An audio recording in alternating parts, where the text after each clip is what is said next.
Mheshimiwa, tunaendelea. Mheshimiwa Wilson Charles, Dr. Wilson Charles Mahela. Asante sana Mheshimiwa Spika kwa kuniruhusu. Naomba sasa swali langu namba 145 lipate majibu ya serikali kwa niaba ya wananchi wa Butiama. Mheshimiwa Waziri. Mheshimiwa Spika, kwa niaba ya Waziri wa Nchi Ofisi ya Waziri Mkuu TAMISEMI, naomba kumjibu Mheshimiwa Dr. Wilson Mahela, mbunge wa jimbo la Butiama. Mheshimiwa Spika, hospitali ya Butiama ni moja kati ya hospitali 25 ambazo zimejengwa katika awamu ya 3 ya ujenzi wa hospitali za halmashauri ambao ujenzi ulianza mwaka 2021-22. Jumla ya majengo 9 yamejengwa katika hospitali ya halmashauri ya Butiama kwa gharama ya jumla shilingi bilioni 3.02. Majengo yaliyokamilika ni pamoja na jengo la OPD, maabara, EMD, jengo jumuishi la uzazi yani maternity complex. Aidha, jengo la OPD limekamilika na huduma za wagonjwa wa nje zimeanza kutolewa mwezi Novemba mwaka 2024.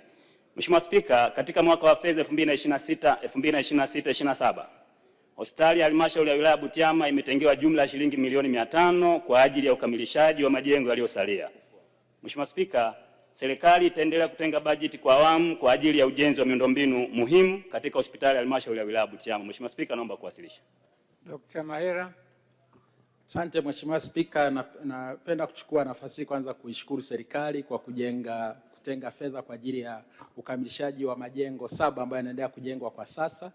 Hakika ni kwamba majengo ambayo yamekamilika ni 4. Sasa majengo 9 ambayo bado yanahitajika, kwa mfano jengo la huduma ya macho, jengo la kuhifadhia maiti, majengo ya huduma ya kinywa na meno, pamoja na karakana ya hospitali na jiko.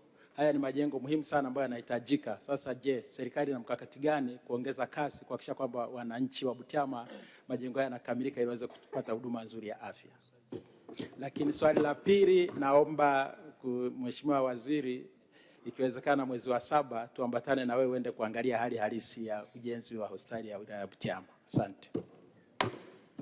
Mheshimiwa Spika, naomba kujibu maswali madogo mawili ya nyongeza ya Mheshimiwa Charles Mahela, mjumbe wa kamati ya kudumu ya Bunge, tawala za mikoa na serikali za mitaa. Mheshimiwa Spika, Mheshimiwa Mahela atakubaliana nasi kwamba tunaendelea kusisitiza ukamilishaji wa majengo haya na tunawaelekeza wataalamu wetu kuwa waadilifu katika kazi hii, na tayari ofisi ya Waziri Mkuu TAMISEMI imetuma baadhi ya timu yetu kwenda kuangalia ujenzi wa majengo haya ili yakamilike kwa wakati. Lakini swala la pili, Mheshimiwa Spika, Wizara ya TAMISEMI, ofisi ya Waziri Mkuu TAMISEMI, sisi tuko tayari muda wote kazini kufanya ziara. Nimhakikishie Mheshimiwa mbunge, baada ya bunge lako hili tukufu la budget, taongozana naye kwenda Butiama kwenda kujionea miundombinu hii ili iweze kutoa huduma kwa wananchi wetu.